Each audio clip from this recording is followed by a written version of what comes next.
Seja bem-vindo ao Tel Media Cast, um podcast em áudio e vídeo a serviço da Igreja de Cristo Jesus. Mais uma vez, o nosso bate-papo aqui vai falar a respeito de teologia, vida e fé para a glória de Deus. No programa de hoje, vamos tratar a respeito daquilo que deve ser básico, comum, simples.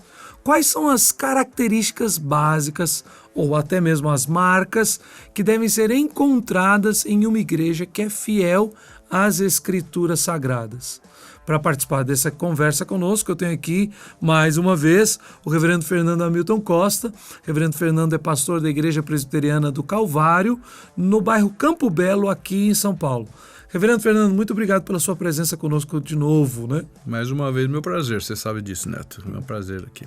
Conosco também o reverendo Davi Melo Júnior, pastor da Igreja Presbiteriana do Jardim Bonfignoli. É um outro bairro aqui da cidade de São Paulo. Davi, que bom ter você aqui conosco novamente, que bom poder passar esse tempo falando sobre a Igreja de Cristo Jesus. É uma alegria estar aqui com vocês mais uma vez. Ótimo. O que nós estamos conversando aqui hoje, então, o nosso bate-papo vai rodar em torno disso. Nós sabemos que existem até alguns programas e materiais de boa teologia que têm falado sobre marcas da igreja, marcas da igreja, marcas da igreja. Dentro de um contexto histórico, a gente sempre enfatiza que as 3 marcas reais da igreja visível são a pregação fiel às Escrituras, a correta administração dos sacramentos e a correta administração também, a execução da disciplina no meio da igreja. Mas muitas vezes as pessoas que estão nos ouvindo, estão agora nos assistindo ou nos ouvindo, né?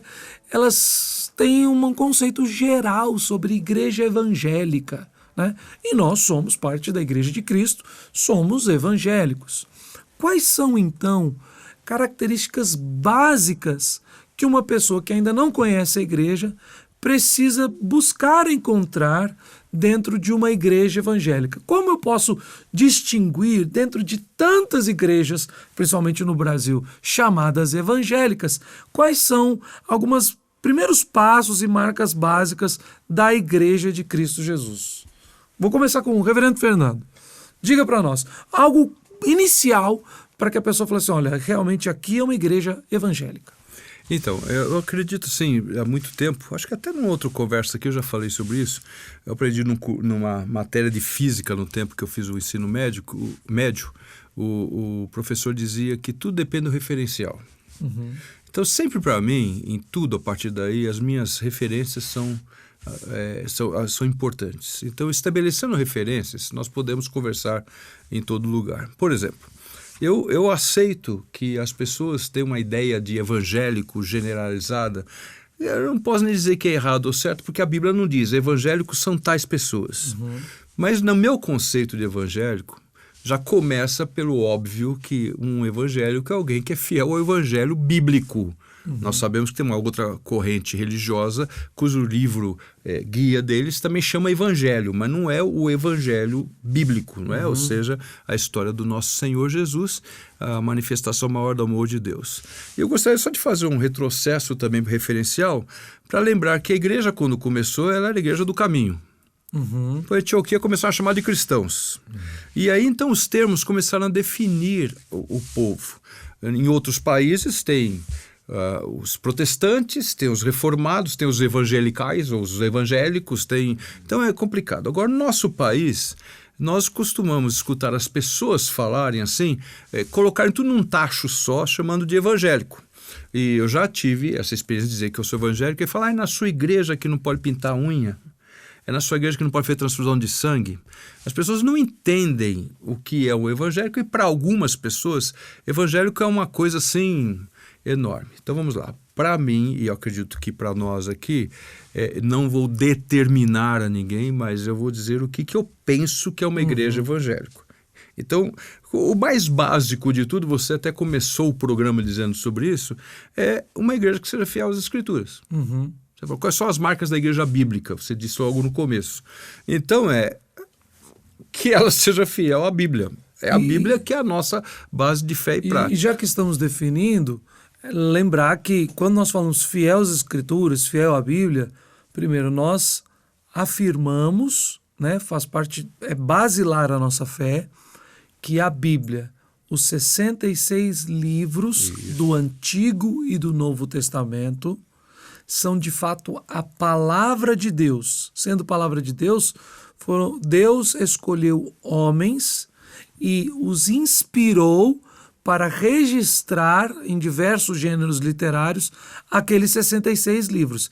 Estes 66 livros que são um grande livro chamado Bíblia, e ele é a palavra de Deus. Inclusive tem muita gente chamada evangélica que diz que a Bíblia é o padrão, mas que tem diversas outras coisas que são trazidas para dentro da igreja como referência. Então, visões, revelações, é uma palavra aqui, a palavra ali.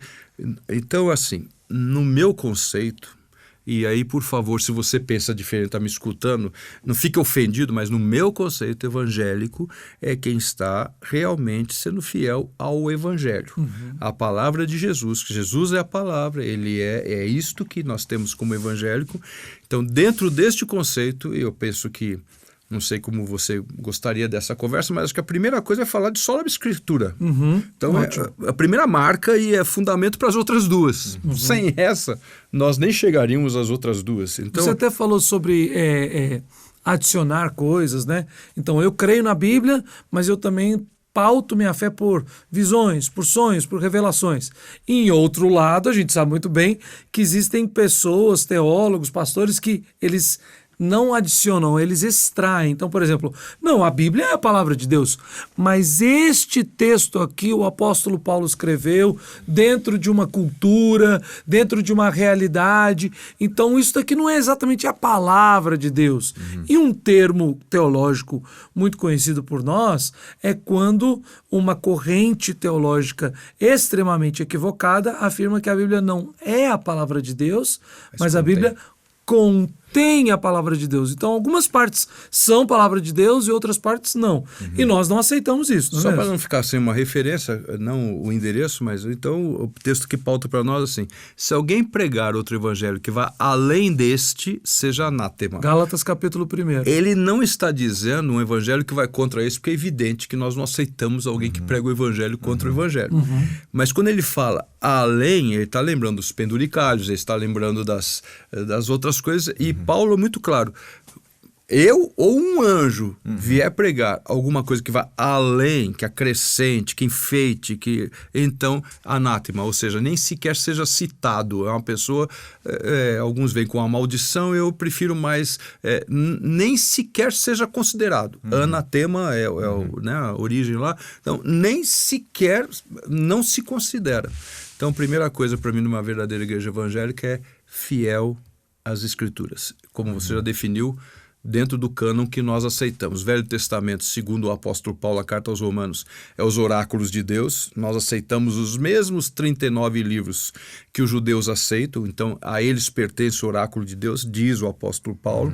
São exatamente os mesmos 39 livros, e do Novo Testamento, 27 livros universalmente, até onde eu sei, aceitos pela igreja cristã em todo o mundo, seja qual for ela. Né? Então, é isso aí. Então, o evangelho para mim é fiel às Sagradas Escrituras. Então, Davi, partindo desse ponto, então, sobre a primeira coisa básica, fidelidade à Bíblia, ela como palavra de Deus. Nós sempre falamos também sobre a fiel pregação das Escrituras.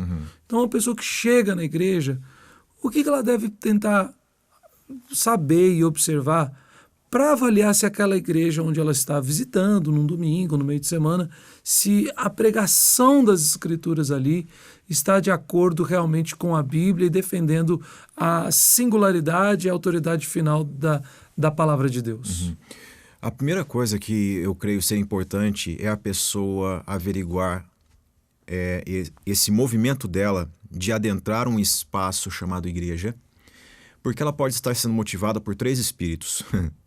O primeiro, que é o que nós esperamos, é o Espírito de Deus, que conduz pessoas a um ambiente desse para ouvir a santa palavra de Deus. O segundo é o espírito humano, que é motivado por carências, por necessidades, e aí enxerga a igreja como um paliativo. E o terceiro, que nós não podemos negar, que o apóstolo João fala em uma das suas cartas, é o espírito maligno, que muitas vezes tenta pessoas para penetrar em ambientes, sejam esses quais forem, tanto sociais como ambientes espirituais, para perverter a pessoa, para confundir. Não estou dizendo que as pessoas que vão às igrejas elas são motivadas pelo maligno, não. Mas é uma coisa que culturalmente nós vemos que as pessoas elas dão pouca importância a esse movimento. O que me faz sair daqui e adentrar ali?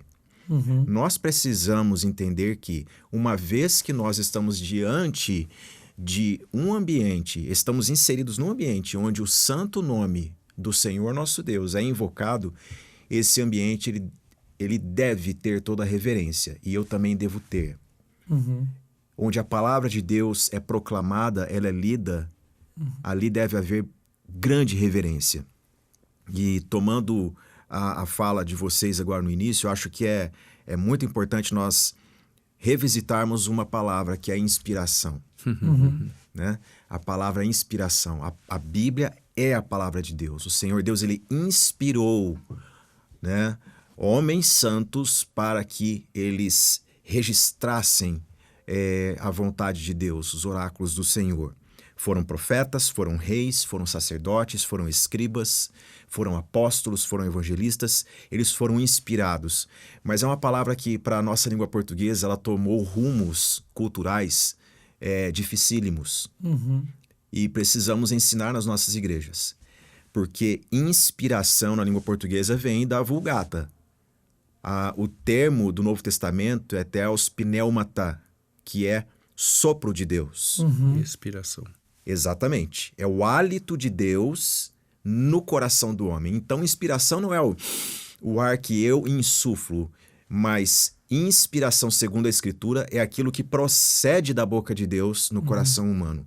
Então, quando eu adentro um ambiente procurando uma pregação bíblica, uma pregação inspirada, sopro de Deus, e isso só é possível a partir da Escritura com E maiúsculo. Então, eu creio que a motivação de uma pessoa, ela deve ser, primeiramente, entendida como um milagre da parte de Deus.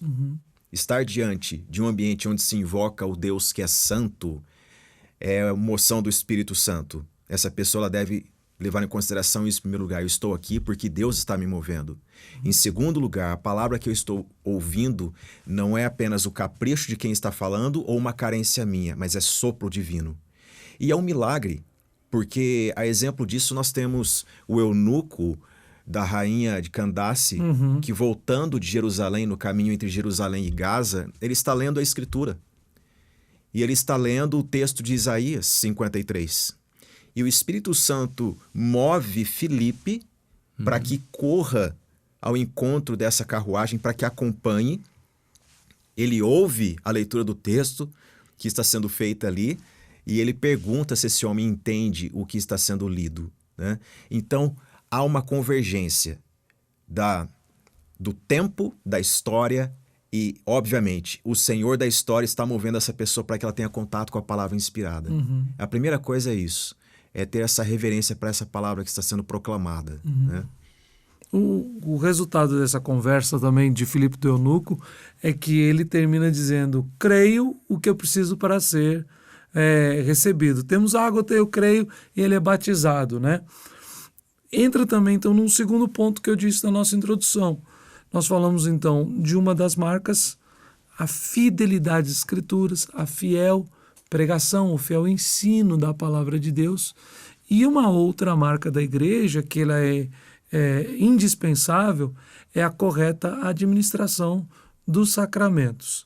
E nos dias de hoje, a gente vai entrar nesse assunto, tem dado um pano para manga, ou para muitas mangas, na verdade. Mas, Reverendo Fernando, lembre para quem está nos ouvindo o que significa essa ideia, o que são os sacramentos. Isso é bom estabelecer, já que falei em referência eu mesmo no começo, que uma boa parte da igreja evangélica, fiel, irmãos nossos, não gostam desse termo. Eles gostam do termo ordenança. Sim. Né?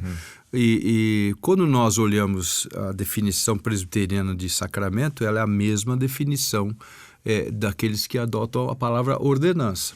Sacramento, mandamento sagrado. Então, aquilo que foi determinado pelo Senhor Jesus que fosse cumprido dentro da igreja. E nós temos, então, 2 sacramentos. Nós não acreditamos que os sacramentos são passos para a salvação, eles não são atos salvíficos, eles são consequências, é isso que nós acreditamos. Eu sempre gostei, desde muito novo, quando eu escutei a primeira vez alguém dizendo que o sacramento do batismo especificamente é um sinal externo de uma graça interna. Sempre gostei dessa definição. Isso é coisa antiga e que eu tenho, aprendi com meu pai como pastor, sinal externo de uma graça interna. Eu não sou batizado para ser salvo, eu sou batizado porque sou salvo. E é mais ou menos automático. O eunuco pergunta. Não está escrito em Isaías 53 sobre batismo propriamente. Não. Se bem que o finalzinho do 52 fala sobre o termo hebraico, há uma discussão enorme sobre isso, ele fala sobre aspersão no finalzinho do capítulo 52. Há um debate enorme, teológico, exegético, que eu não quero entrar nisso. Só para fechar esse parênteses, então, uma coisa que é fato. Os Isaías 52 e 53 estão falando claramente sobre a obra do Messias. Isto, né? exatamente. O seu sofrimento, sua morte, sua ressurreição e sua herança. Então... E o que o reverendo Davi estava falando aqui é desse momento em que está se lendo a palavra. E a pergunta do eunuco para Filipe é: o que me impede de ser batizado? Quer dizer, está tudo no contexto, está sendo orientado ao que nós acreditamos. O Espírito Santo está iluminando. A palavra iluminando também não usamos aqui na questão de inspiração, mas está ali junto. Está né? junto, com certeza. Então, ele é iluminado, entender e pede o batismo. O carcereiro de Filipos, outro caso, com Paulo no caso lá, não é? A Bíblia não fala exatamente, não falou assim, o que farei para ser batizado? Ele fala o que eu preciso fazer para ser salvo. Mas é um ato imediato, uma consequência. Ele levantou-se e ele foi batizado, ele e a família dele. Então, assim, está tão profundamente ligado porque é a ordem do Senhor. O segundo mandamento, sacramento, é a ordem do Senhor Jesus, quando estabelece a ceia. E ele diz assim: fazei isso todas as vezes que vos reunirdes em memória de mim. O apóstolo Paulo registra isso lá na primeira carta aos Coríntios, capítulo 10. Então, são para nós os 2 sacramentos, não para a salvação, que seja bem claro, mas que são atos. Os nossos irmãos queridos que gostam do termo ordenança, por favor, não nos julguem errado porque nós usamos o termo sacramento. Né? Nós continuamos usando o termo sacramento. Não cremos que o sacramento é para salvação. Ele é consequência da salvação. Então, a igreja evangélica também, ela se faz notar porque ela administra corretamente. Corretamente é porque há diversas interpretações. Alguns acham que os sacramentos, que a água do batismo é regeneradora, por exemplo, né? Os elementos da Santa Ceia são para a saúde do corpo. Quantas pessoas não pedem para o pastor levar a ceia lá no leito de enfermidade, quase ou como uma despedida, né? Como se ouve muitas vezes, vem pelos costumes, toda aquela carga que nós temos de informação equivocada, ou então porque, quem sabe, comendo o pão e bebendo do cálice, agora eu estou bem. Embora eu creio que quem ama... Meu pai uma vez foi pregar numa igreja coreana aqui em São Paulo, e convidaram ele para pregar, né? E o seminarista que estava estudando coreano falou: reverendo, se eu podia ir na minha igreja? O nosso pastor voltou para a Coreia e ia fazer um tempo menor, e faz 1 ano que ele não está aqui. E nós não temos mais quem celebre a ceia. Se eu poderia, meu pai foi lá. E ele conta que na saída da igreja uma senhora chegou para ele, uma idosa, falando alguma coisa em coreano que ele quase não entendeu, e o seminarista traduziu. Ela tinha lágrimas nos olhos, agradecendo o privilégio de ter participado da ceia do Senhor naquele dia. Então, assim como a pregação, que é uma ordem de Cristo à igreja, que a palavra deve ser pregada e nós devemos ser edificados pela palavra, a instrução da igreja deve ser na palavra, também esses sacramentos ou ordenanças são ordens de Deus para a igreja. E como a palavra ordem não só uma questão de imposição autoritária, mas de ordenança no sentido de organização, colocar as coisas em ordem. Ou seja, batizar os novos convertidos, né? E em várias tradições também, batizar os filhos da aliança e ministrar o pão e o cálice, né? Como o corpo e o sangue de Cristo Jesus para o alimento espiritual da igreja, fazem parte de uma organização regular, de um processo natural do culto público evangélico. Então, esses sacramentos, se uma pessoa que está conhecendo a igreja evangélica agora e vai numa igreja e nunca viu um batismo, nem nunca viu uma administração da ceia, né, do cálice, e do pão e do cálice, a pessoa deve ficar alarmada também. Não é mesmo, Davi? Como é que, ao mesmo tempo, alguém que ainda não faz parte daquela igreja não deve participar daquele sacramento? Como é esse processo, como essas ordenanças, qual o passo para que uma pessoa que está vindo para uma igreja evangélica possa também não só participar ouvindo a palavra, sendo alimentada e edificada, mas também participar como ato de culto dos sacramentos, da mesa do Senhor? Ótima pergunta. Eu gosto das duas palavras, ordenança e sacramento.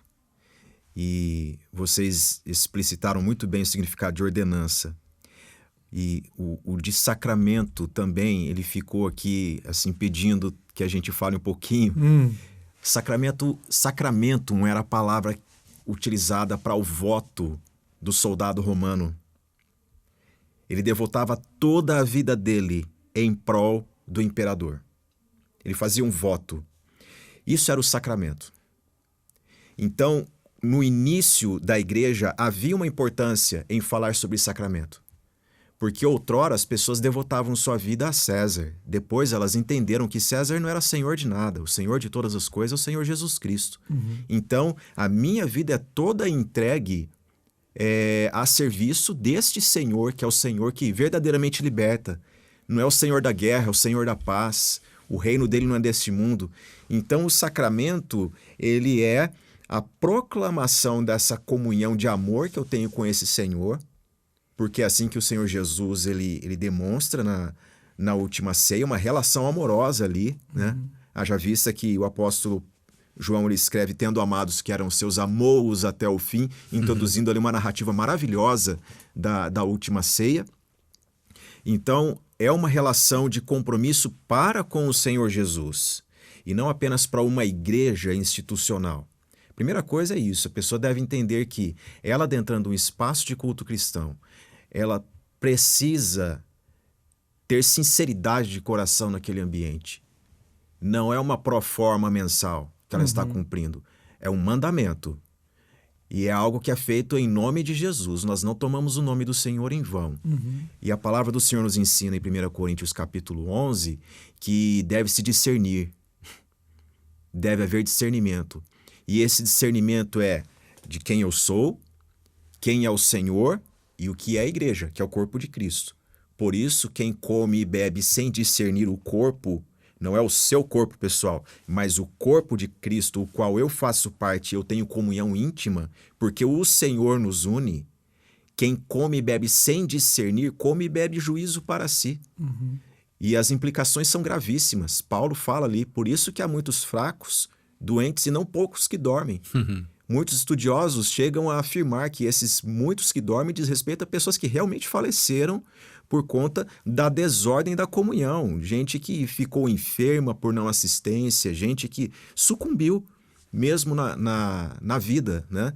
Então, uma pessoa, quando ela adentra esse ambiente, pegando a linha, né, da nossa conversa desde o início, ela deve se preocupar. Aqui se prega a palavra de Deus, segundo Jesus deixou, segundo os apóstolos pregavam.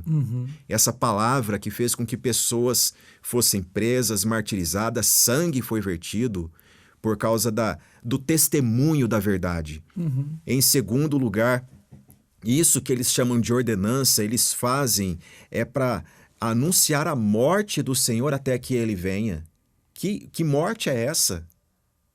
Então há uma complexidade, não no sentido de dificuldade, mas de conjunto de coisas sérias que devem ser colocadas à mesa e analisada segundo a Escritura, e uma análise de si, de acordo com a palavra, porque não podemos participar desse ambiente, como o reverendo Fernando bem mencionou, que hoje em dia muitas igrejas utilizam como elemento para a salvação, elemento para a bênção, e campanhas utilizando... Daí que vem o termo a correta administração dos sacramentos. A correta administração. É que a gente usa esse tipo de Exatamente. Então, é isso que a pessoa deve trazer em pauta, né? Havia, na primeira onda do pentecostalismo no Brasil, primeira e segunda ondas, uma forma de administrar os sacramentos publicamente que, ao meu ver, é errada. Não encontramos isso na Escritura. Mas as pessoas primeiro geravam medo no culto. Geravam medo. E meu pai até falava de cultos que participava, que as pessoas diziam, olha só, já aconteceu de pessoa morrer no momento em que tomava dos elementos. Então, primeiro gerava aquela paura. Aí dava abertura para que as pessoas confessassem seus pecados e até tornava-se um ambiente de expressões vexatórias ali, pessoa expondo a sua própria vida. Não é isso que a gente está falando sobre a correta administração. Até porque Paulo diz, cada um examine o homem a si mesmo. A si mesmo. A si mesmo. Não é o pastor nem o presbítero distribuído. Exatamente. Exatamente. Agora, ao mesmo tempo, reverendo Fernando, você acabou de dizer assim, não é o pastor nem o presbítero, mas os pastores e presbíteros da igreja têm também autoridade para proibir a ceia a algum irmão que é membro daquela igreja local? Essa é a questão que entra na questão da disciplina. Admitido por nós. Voltando, o nosso assunto é sério. Né? Eu fiz de propósito. Claro, né? Palavra, sacramento e disciplina. Claro, né? Então eu já percebi e falou para não falar muito de outras coisas, para falar agora disso, exatamente. Bem conduzido. Eu sou tio dele, você sabe disso, né? Então a gente está ali. Quem está nos ouvindo sabe, a pessoa fala assim, olha, esses dois precisam resolver os seus problemas em casa. Vamos voltar Não, mas não temos podcast. problemas aqui, nós pensamos igual. Então, é claro que também um conselho, claro que um pastor, um presbítero, ciente da sua missão e da sua... Eu não gosto de usar a palavra árdua. É árduo o trabalho do pastor. Sim. Mas é prazeroso, para mim é prazeroso. Sim. Cansativo não quer dizer que não seja prazeroso, porque é vocação. Mas, acho que nós três concordamos com isso. Primeiro, a gente vê muitas vezes colegas de ministério, não só na nossa denominação, mas em vários nuances, em vários lugares, que eles têm uma constante reclamação do ministério. Como se fosse um fardo pesado, uma cruz a carregar. Nós vemos como privilégio como bênção. Agora, que existem tarefas que são dolorosas de se executar, por exemplo, a tarefa de pastorear e aconselhar uma família que está sendo desfeita por adultério, por pecado, por divórcio. Isso é doloroso ao coração. Sim. Da mesma forma que você está acompanhando e consolando uma família num velório. Isso dói. São coisas totalmente distintas, então, mas são partes do ministério. E aqui eu lembro outra máxima, sempre, desde pequeno. Nunca bata no seu filho com raiva. Então, você vai disciplinar seu filho, é disciplina. Não é vingança, nós não temos a vingança pertence ao Senhor, então nós queremos visar a disciplina, como diz Hebreus, toda disciplina visa a correção. Então não é assim, você me fez passar vergonha na frente dos outros, agora você vai ver, lá em casa você vai apanhar. Não é isso, não é isso, é disciplina, você tem que aprender, sabemos disso, não é? Então também é correta a disciplina dos membros visando correção. Isso é muito necessário. Por quê? Porque nós somos responsáveis, pesado outra vez, mas tá bom. Nós somos responsáveis pela pureza da igreja. É pesado isso, porque é responsável mesmo, graças ao Senhor, é Ele mesmo. Mas nós temos uma responsabilidade. Então, nós precisamos aplicar a disciplina. Não se pode deixar uma bagunça em lugar nenhum, muito menos nas coisas de Deus, do Deus de ordem. E temos que ajudar os irmãos por misericórdia para que eles deixem o erro. Disciplina visa ajudá-los a deixar o erro.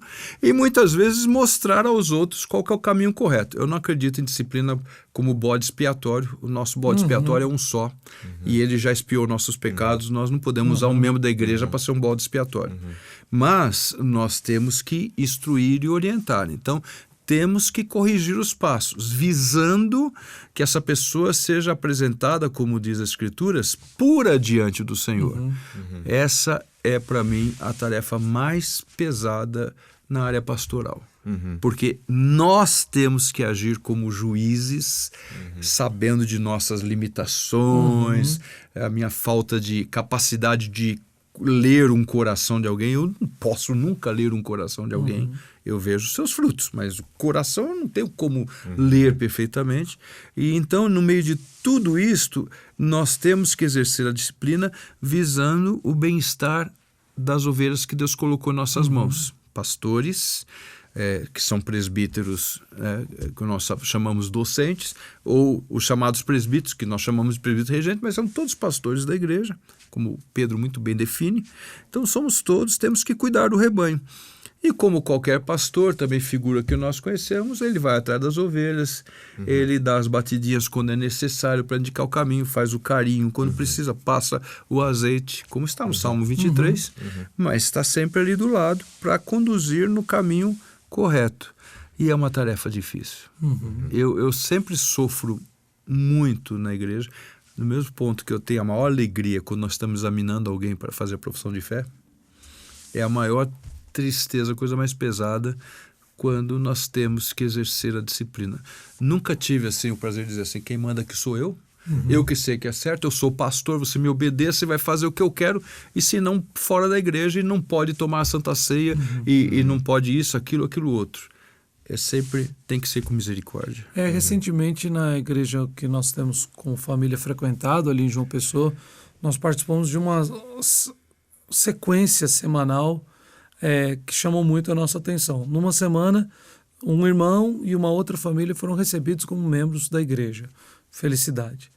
Na outra semana, uma irmã foi disciplinada, excluída do rol de membros. Ela não desejou, não aceitou a orientação pastoral, rejeitou a autoridade das Escrituras, se rebelou contra a igreja. Numa terceira semana, um irmão que um ano atrás tinha sido disciplinado publicamente e tal, confessou seus pecados, se humilhou e foi restaurado à comunhão. E uma das coisas que o pastor que preside o conselho, que é o pastor titular da igreja, enfatizou a igreja muito claramente, recentemente, ele falou assim, não é uma questão simplesmente, vamos tirar essa pessoa daqui. É parte da família. É um irmão em Cristo. Nós amamos aquela pessoa, aquela família. E o nosso coração, daqueles que não estão debaixo da disciplina naquele instante, deve ser de compaixão, quebrantado. Nós devemos orar e pedir ao Senhor misericórdia para que essa pessoa volte à comunhão da igreja. Então é muito importante, como você disse bem, que a correção, a disciplina é para a correção. E a Bíblia diz muito claro, restabelecei os joelhos trôpegos. Aquele que está vacilando, nós temos que ajudar a caminhar correto. E isso é uma coisa que é verdade, pelo menos no meu contexto, eu não sei de vocês, eu imagino que seja a mesma coisa, é que a igreja não sabe tratar o disciplinado, mais ou menos o que você já falou. Uma pessoa disciplinada se vira a cara da pessoa, não quer mais saber, você é pecador. É como se tivesse assim, eu não tenho parte mais com você, mas calma. Uma coisa é quando você elimina um rebelde que está causando cisânia na igreja, que está sendo uma pedra de tropeço, isso é uma coisa. Então não tenho comunhão com essa pessoa mesmo. Outra coisa é alguém que está sob efeito de disciplina, a igreja tratá-lo, essa pessoa tem que ser alvo de maior carinho. E muitas vezes a igreja trata com desprezo e, sabe, você é uma pessoa, desculpa o exagero, desprezível, não tenho nenhum apreço por você, o meu apreço aumenta por aquela pessoa, seja eu pastor ou não, eu tenho que cuidar e até dela. fazendo a conexão, né, Davi, pastoral, novamente a conexão de ideias voltando para a mesa do Senhor, né, o cálice, né, o pão e o cálice, proibir uma pessoa que ainda está permanecendo no pecado e resistente à orientação pastoral, também é um ato de amor, não é mesmo? Com certeza. Primeira coisa que nós devemos lembrar é a pessoa que recebeu a palavra da verdade, a palavra do Senhor Jesus. Obviamente, ela não está blindada e ela sofrerá tentações. Ela poderá ter alguns resvalos na sua vida. Só que essa palavra que ela ouviu aqui vai fazê-la entender este momento como especial para o seu crescimento de fé, para a sua comunhão, e ela aceitará a disciplina. Por que eu estou dizendo isso? Nós temos uma grande massa de trânsito religioso nas igrejas. E muitas vezes, casos disciplinares que vêm até pastor, até conselho, são de pessoas que tiveram uma origem duvidosa no discipulado. E essa origem duvidosa faz a pessoa não entender este momento. Vou dar 2 exemplos. O primeiro exemplo é de uma pessoa que chegou a mim, ao conselho, e disse: eu caí no pecado e eu estou na prática do pecado e eu sei que é errado. Eu fui batizado, fiz minha profissão de fé, fui batizado ainda criança e agora eu preciso de tratamento bíblico para isso aqui. Essa pessoa, ela procurou o conselho da igreja. Ela foi disciplinada, ela foi restaurada, ela constituiu família, é uma bênção. Por outro lado, nós devemos também lembrar, isso tudo que o reverendo Fernando disse, nós entendemos quando fala a tarefa árdua, né? Eu não me lembro qual foi agora dos nomes da história da igreja que disse: Senhor, eu estou cansado na tua obra, mas eu não estou cansado da tua obra. Isso é muito interessante. Porque como homens nós temos alma, sentimentos, a gente, né, é tocado de todas as formas. Nesse mesmo parênteses, só lembrar, pastores precisam de férias. Exatamente. Pastores precisam de ter bons amigos pastores e conselheiros e abrir o seu coração. Com certeza. Pastores precisam entender os seus limites, porque é uma das coisas que eu sempre falo na minha vida. Eu tenho pouco tempo de ministério ainda, mas eu sempre paro, penso e falo assim: meu nome não é Espírito Santo, meu nome é Lugero Neto. E não temos marcas nas mãos. Tenha o seu limite. Né? Exatamente. E uma das outras coisas que faz com que tenhamos essa experiência desgastante, né, é quando a igreja ela pende para um extremo de tratar com carinho também, mas não é um carinho bíblico, mas sim é uma forma de dizer: olha, não vamos perder a qualquer custo essa pessoa, aí essa pessoa se torna dos privilégios. E você acaba sendo conivente com o pecado de um irmão, de uma irmã. E aí que entra o segundo exemplo que eu quero citar, de uma pessoa que foi disciplinada e a igreja então começou a tratar essa pessoa com um extremo zelo, tal como nenhum outro membro teve, ao ponto dessa pessoa chegar para mim e dizer: eu quero o púlpito domingo à noite para contar tudo o que me aconteceu e olha agora quem eu sou. E neófito. Então, o caráter social da igreja, ele também tem essas questões extremas que nós devemos tratar biblicamente, com oração. E eu acho que você já vai falar sobre isso, é o discipulado, né?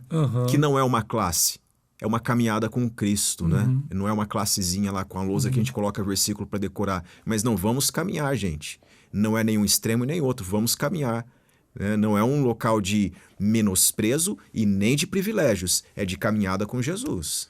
Além disso, uma das coisas que você estava falando, que eu estava lembrando aqui, antes de entrar nessa questão do discipulado em si, mas que muitas vezes quando a gente fala sobre as marcas da igreja, características que a igreja deve ter, nós falamos de coisas que podem ser muito boas, mas que são periféricas. E se elas se tornarem centrais, elas são vazias. Por exemplo, a igreja precisa ser acolhedora. Fantástico.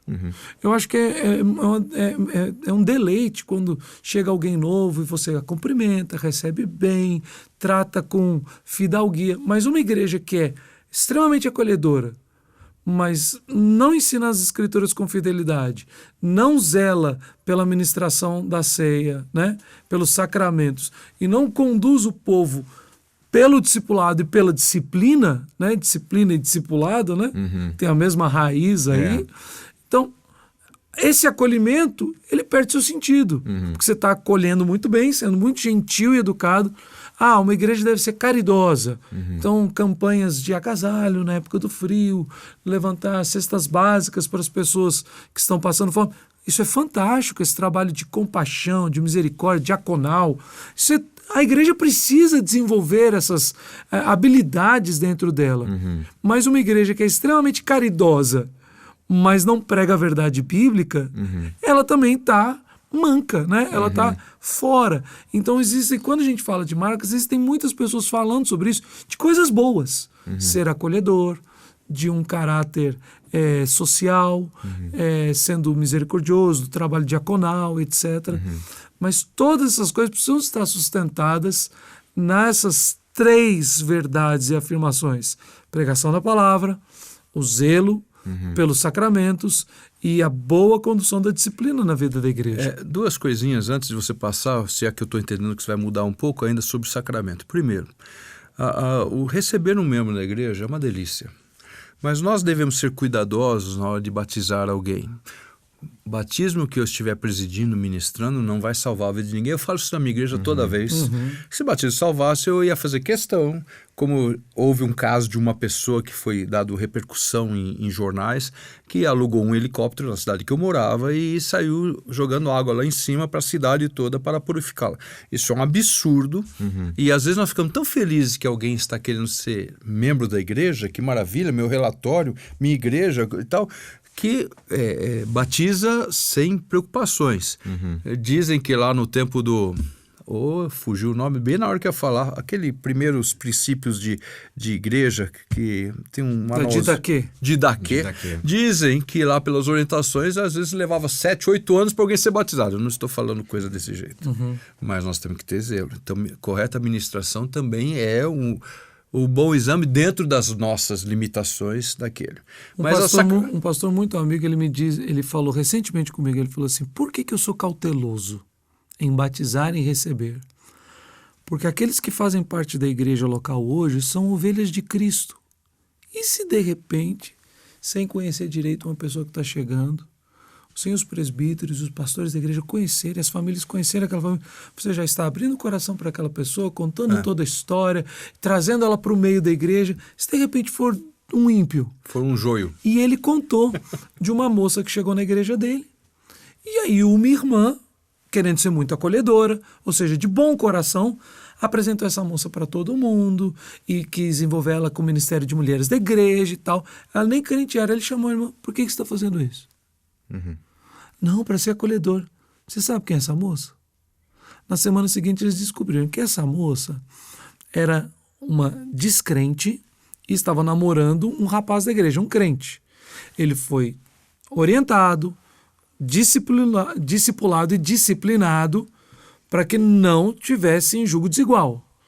Essa moça, não aceitando que o rapaz crente tivesse terminado com ele, foi atrás dele na igreja para conquistar as pessoas, etc e tal.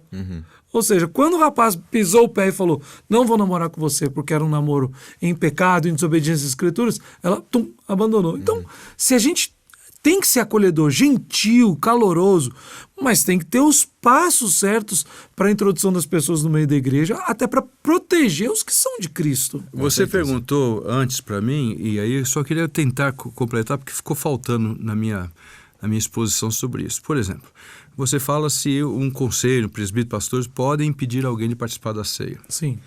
Isso só é válido dependendo do que você entende a participação da ceia. A participação na ceia é um momento de comunhão. Eu creio que você pode muito bem tratar alguém, e já aconteceu comigo, que estava em pecado, que veio parecido com o que você disse, confessou o seu pecado, disse: nós não a suspendemos da comunhão. Mas ela foi à frente da igreja, ela confessou o seu pecado diante da igreja, porque as consequências do seu pecado alcançavam toda a igreja, e eu disse: você vai tomar a ceia e vai pensar no que isso significa diante do corpo de Cristo, porque diz para examinar. Esse foi o único caso que eu tive até hoje que eu não afastei da comunhão, mas ela demonstrava um genuíno arrependimento, então não havia necessidade de corrigir, mas de exemplificar com a sua própria vida. Então, eu considero que pode haver casos de pessoas que cometeram pecado que não necessariamente são afastados da comunhão. Não, automaticamente você vai... Não vou falar aqui, mas enfim. Não, você vai rezar 10 Padre Nosso e 5 Ave Maria e resolve. Não é castigo nesse sentido. Então, se você entende que a ceia do Senhor é um momento de comunhão com seus irmãos, onde você olha para dentro e você comunga com seus irmãos, você está em comunhão com seus irmãos, E aí entra um aspecto que a gente tem debatido fora há muito tempo. Como que eu posso concordar de tomar Santa Ceia lá na minha casa, fora da comunhão com os irmãos? Então não tem significado eu disciplinar alguém. Porque se a pessoa pode fazer o que quiser na hora que ela quiser, eu pego lá na minha casa um pedaço de pão, independente de ser pastor ou não, um suco de uva ou um vinho, depende do caso de cada um, e vou celebrar a ceia. Mas espera, há um aspecto importante, e a disciplina só se torna relevante se você entende da minha maneira de entender que a ceia tem um significado específico. E é por causa disso que nós, eu pelo menos, né, não concordo com a pessoa que está tomando a ceia lá no cantinho da sua casa. Você fala, mas ele é crente, ele não está podendo ir hoje na igreja por causa da pandemia, por causa disso, daquilo, aquilo outro. Então a igreja, na minha maneira de entender, o pastor e uma ou duas pessoas vão a este lugar, fazem um culto, cantam hinos, pregam a palavra, oram e tomam a ceia em comunhão, 2 ou 3 reunidos, não há problema. Mas a gente está perdendo essa importância, porque também aí tanto faz ser disciplinar ou não, você não pode tomar a Santa Ceia. Quando a gente fala, quando a gente fala isso? dessas marcas, desses sinais da Igreja de Cristo, eles não são assim, este mais esse mais esse, ou seja, 3 coisas distintas para você observar. Elas estão sempre ligadas umas às outras. Os sacramentos são ministrados, ou as ordenanças são cumpridas na igreja por obediência ao ensino da palavra. E o zelo pastoral para a disciplina da igreja é por observação às ordenanças da palavra. Então, não é possível manter-se ad infinito a igreja, cada um na sua casa, pelo um link de internet, cada um vai lá e compra seu pão, compra o suco, preenche o seu cálice. Não existem essas marcas. Se essas são as marcas da igreja, elas não existem fora da igreja. Exatamente. Sem o ajuntamento, sem a convocação solene, sem o preparo e o zelo no dia específico. Podem ser 5 que é o dia pessoas, da ressurreição. mas é isso. Podem ser. Não, e aí, tio, podem ser 5 pessoas. Quando você sai do contexto de uma igreja bem estabelecida, como a igreja evangélica brasileira, que tem mais de um século, numa cidade que tem igreja para todos os lados, como a cidade de São Paulo, por exemplo, você chega, por exemplo, hoje em campos missionários na França mesmo. A coisa mais comum é achar uma igreja batista ou presbiteriana que tem 10 pessoas, 5 pessoas. E igrejas fechadas, na época das férias, por exemplo. Então, Muitas. Veja, mas existem igrejas fiéis em contextos missionários que as igrejas só têm 5 membros. Né? Não é isso. Não é uma questão de número, de ser muitas pessoas ou poucas pessoas, mas da ordenança, sacramento, ordem. Isso. Ordem. Né? E uma das coisas, Davi, que me chama, que eu sempre lembro quando a gente está discutindo esse assunto da ordem da igreja, tem a ver também com que essas marcas, elas apresentam a simplicidade da igreja. Um amigo recentemente me falou, eu sou pastor de uma igreja muito simples. Lá a gente lê a Bíblia, canta a Bíblia e prega a Bíblia. Só. Então também isso é importante para quem tem nos ouvidos. Você não acha, Davi? Com certeza. De uma visão de simplicidade do culto público e das atividades da igreja local.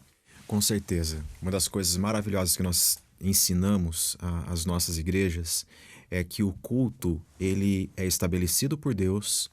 O culto, ele é dirigido por Deus e não por homens. É Deus quem estabelece como deve ser o culto. Centrado em Deus. Centrado em Deus. E o culto cristão, ele é simples. Ele é a convocação do povo de Deus. Ele é o ajuntamento desse povo que louva ao Senhor Deus com cânticos espirituais bíblicos que exaltam a pessoa divina. Nele há a oração ao Deus que se faz presente no meio do seu povo. Né? Não estamos chamando a atenção de Deus. como a cultura brasileira evangélica ela parece ensinar hoje em dia, tanto pela música como pelas massas. Mas um amigo meu hoje falou que devia fazer uma oração forte por ele. Ah, rapaz, esse amigo precisa de oração. Para quem está nos ouvindo, para entender a piada interna, quando a gente se dirigia para o estúdio, o pastor Davi não estava passando muito bem e ele fez uma brincadeira conosco, comigo e com o pastor Fernando. Falou assim: olha, não estou passando muito bem, vou tomar um remédio, vou deitar agora para poder gravar com vocês. Faça uma oração forte pela gente. Então a gente está fazendo essa piada interna aqui, mas quem está nos ouvindo agora já entendeu o que aconteceu. Aliás, oração forte em negrito ainda. Negrito tava lá. Mas é Mas interessante continua, isso que essas questões de... eu diria de lacunas que as pessoas têm na vida pessoal, elas transferem no coletivo e o culto se torna com uma agenda que não tem muito a ver com aquilo que nós temos na Escritura. Uhum. O culto, ele é ao Senhor. Ele não é ali uma agenda onde nós mostramos nossas habilidades musicais, onde nós aplicamos habilidades artísticas outras. Uhum. Não. Nesse sentido, o culto é belo e deve ser belo. Deve ser belo. Mas não é performático. Não é performático. O culto significa celebração. É maravilhoso nós vermos que o Senhor Deus, ele ensina o seu povo a cultuar logo quando há a libertação do Egito. Deus institui festas para um povo que era escravizado, que não tinha direito de dormir na hora que quisesse, acordar na hora que quisesse, se alimentar do que desejasse. O Senhor os chama para si e o Senhor estabelece uma relação de culto. Celebrem a minha presença no meio de vocês. Então, a palavra culto, ela evoca esse sentimento de alegria. O Senhor está no nosso meio, eu faço parte desse povo, né? Então, o culto cristão, ele é simples. Ele é para o Senhor Deus. Gostei dessa do seu amigo, que é de uma igreja simples, né? O culto Leia a Graças Bíblia. a Deus. coisa maravilhosa. Nós lemos a Bíblia, cantamos a Bíblia e pregamos a Bíblia. Pois é, e aí é interessante, porque esse culto, ele transcende as paredes do prédio da igreja institucional. Ele pode ser feito em casa, sim, em família, como instrumento de propagação da palavra dentro do ambiente familiar, para que essa família aprenda a estar com outras famílias também, prestando culto. E aí não é uma dicotomia, né? Ou culto na igreja ou culto em casa. Não, muito pelo contrário. Desde o Antigo Testamento, a celebração acontecia em casa, visando o grande ajuntamento do povo de Deus. Eu recentemente li um livro do pastor Christopher Vicente, da Nader Publicações. A gente até fez uma live com ele a esse respeito. E ele falou sobre a doutrina da preparação para o culto público. Maravilhoso. E ele citando, então, vários teólogos, e principalmente dos puritanos da Inglaterra, né?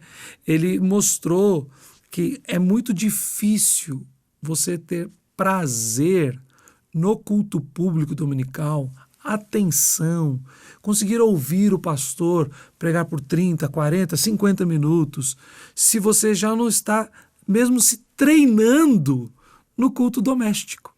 Ao mesmo tempo, é muito difícil você estabelecer o culto doméstico na sua casa, com sua família, se você não tem zelo e prazer pelo culto público na igreja. Exatamente. Então não há dicotomia, como você está falando, não há dicotomia. Não há. A unidade, um reflete o outro. Exatamente. Quando nós meditávamos nesse último domingo na Escola Bíblica Dominical, no Jardim Bonfilioli, em Atos capítulo 12 e 13. Nós estamos ali entre 11 e o 13. E algo nos chamou a atenção e nos fez deter toda a aula nessa narrativa de Lucas, de quando Pedro ele é liberto miraculosamente pelo Senhor. Deus envia seu anjo que o liberta na calada da noite. Ele deve ter apanhado tanto, deve ter sofrido tanto, que ele estava tão atordoado que o anjo fala para ele: levanta, cinge-te, calce as sandálias, vai dando orientações, né, Do caminho por onde tem que do passar, caminho por onde tem que passar, vem para cá. Porque com certeza ele estava atordoado com tudo que ele havia sofrido. Mas ao sair dali, ao experimentar desse milagre, para onde que ele foi? Para casa de Maria, mãe de João Marcos, onde o povo estava orando. onde o povo estava orando. Isso é maravilhoso. Então, qual o endereço que esses homens procuravam, né? Qual o conceito de igreja que aqueles homens tinham? Onde as pessoas buscavam a Deus de verdade, onde as pessoas invocavam o nome do Senhor. A fé em Cristo, ela era vibrante, fervorosa, né? O texto fala, havia oração incessante. A palavra ali é oração ardorosa, ardente, fervente oração, né? Oração forte. Isso é forte. Gente, a nossa conversa é assim, nós gostamos tanto, amamos tanto sobre aquilo, o assunto sobre o qual estamos falando, porque é o assunto da Igreja de Cristo e da sua palavra, que o tempo passa muito rápido. Mas para a gente chegar ao final, até porque no programa de hoje o nosso desejo é orientar os nossos ouvintes a buscarem igrejas verdadeiramente evangélicas, fiéis a Cristo e a sua palavra, eu queria pedir primeiro para o pastor Fernando, depois para o Davi, para que deixe então, se você fosse dar um conselho para alguém procurar uma igreja, quem está nos ouvindo, se você deixa um conselho para quem está nos ouvindo, quais são coisas básicas para a pessoa procurar? Você está procurando uma igreja perto da sua casa, na sua cidade, no seu bairro? Procure isso. Bom, nesses 55 minutos que eu tenho agora, então, eu creio que a primeira coisa é, pegue sua Bíblia e vá à igreja. Se na porta da igreja eles olharem para você com a Bíblia na mão e rirem, então você volta para casa. Segundo, você está com a sua Bíblia na mão, seja quem estiver pregando lá, você como um bom bereano, né, você escuta o que está falando, pega a sua Bíblia e vê. Se não deu tempo, você anota, ele falou que era 1 Fernando, capítulo 3, versículo 2, escreve, vai ver se tem 1 Fernando na sua Bíblia. Veja. Então, você tem o dever, nós pastores temos o dever de sermos fiéis e nós vamos responder a Deus por causa disso. Mas você que escuta a palavra, que quer ir a uma igreja, você tem o dever, a obrigação de levar as escrituras. Eu sei que hoje o pessoal leva no tablet, no celular, não tem problema, também tenho Bíblia no meu celular, no meu tablet, não. Mas eu diria para você está procurando uma igreja no seu bairro? Pega uma Bíblia na sua mão, você tem que ter Bíblias. Bíblia hoje é fácil você ter em qualquer lugar. E vá para a igreja. Se o pessoal chegar lá e estranhar, então não é a igreja para você. E me permita dizer que, infelizmente, o pastor de uma igreja calvinista na França, que eu conheci, eu tive esse privilégio de ir nessa igreja, eu conheci esse pastor, mas não estabeleci nenhum contato com ele, até porque eu não falo francês também, mas umas moças que são membros da minha igreja estiveram na casa dele, ele convidou para um estudo bíblico com a mocidade. E elas foram. Chegaram lá com a Bíblia na mão, eles olharam para elas, Bíblia na mão, e daí ele fez lá a exposição, não sei do que ele fez, e daí disse para elas ao final, vocês trouxeram a Bíblia, eu esqueci, mas na próxima vez a gente lê alguma coisa. Pastor da igreja que Calvino pastoreou em Estrasburgo. Que tristeza. Então assim, leve sua Bíblia. Acho que o fundamental é isso. Você leva a sua Bíblia. Não é para olhar o pastor, o presbítero, a irmã tal, o fulano tal.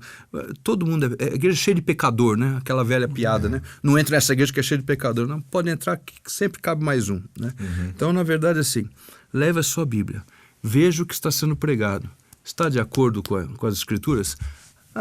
Interessante. Eu quero continuar aqui. Sequer leem as Escrituras, ou falam coisas absurdas, ou citam as Escrituras sem serem fiéis, afaste-se. Isto não é uma igreja genuinamente evangélica. Fantástico. Obrigado, reverendo Fernando. Davi, deixa um conselho para quem está nos ouvindo aí. Ótimo. Não deixe de procurar uma igreja bíblica. Não deixe. Por mais que hoje em dia haja bastante dizeres contra a igreja, nós devemos entender que a igreja de Cristo, ela existe. Ela não está circunscrita a uma denominação. E Cristo ama a sua igreja. Há 41 anos que eu estou na igreja. Eu jamais saí dela. Eu já ouvi e já vi muitas coisas. Mas uma coisa que eu posso dizer a quem nos assiste e quem nos ouve é que Jesus jamais me decepcionou. Jesus, ele é real. Jesus, ele realmente nos perdoa os pecados. Jesus realmente nos dá paz que esse mundo não tem para dar. E mais do que livramentos do dia a dia, coisas da vida moderna, odierna, nós temos vida eterna em Cristo Jesus. E é sobre isso que é a igreja. É sobre Jesus e essa vida. Busque a igreja de Cristo. Amém. Olha, muitíssimo obrigado, Reverendo Fernando, Reverendo Davi. Obrigado mais uma vez, viu, tio, por estar aqui conosco e participar desse bate-papo tão gostoso. Eu nem vou ficar falando que é um prazer, porque eu vou ter que voltar outras vezes. Provavelmente. Sempre será um prazer. Davi, muito obrigado. Que alegria em Cristo ver que você se recuperou do seu mal-estar e pôde participar dessa conversa tão gostosa conosco. Eu que agradeço. Que gratidão ter amigos de oração. Amém. Que bom, que bom. Nós queremos agradecer a vocês com a presença aqui, de uma forma extremamente singela, presentear vocês com uma assinatura do nosso aplicativo, a plataforma Telmídia. É nessa plataforma que nós veiculamos semanalmente o programa, o Telmídia Cast, mas lá existem vários outros conteúdos, filmes, até desenhos para as crianças e palestras, pregações, cursos. São vários conteúdos que vocês podem assistir, até mesmo dar um bom feedback para a gente aqui no Telmídia e também usar, levar para a igreja de vocês, para a casa de vocês. Nós não temos muito a oferecer, mas isso nós queremos que vocês levem. Por favor, muito obrigado pela presença e nós agradecemos presenteando vocês com uma assinatura do Telmídia, do nosso aplicativo. Obrigado. Eu quero agradecer a você que está aqui conosco e participou desse tempo, nos ouvindo, dando atenção a esse programa.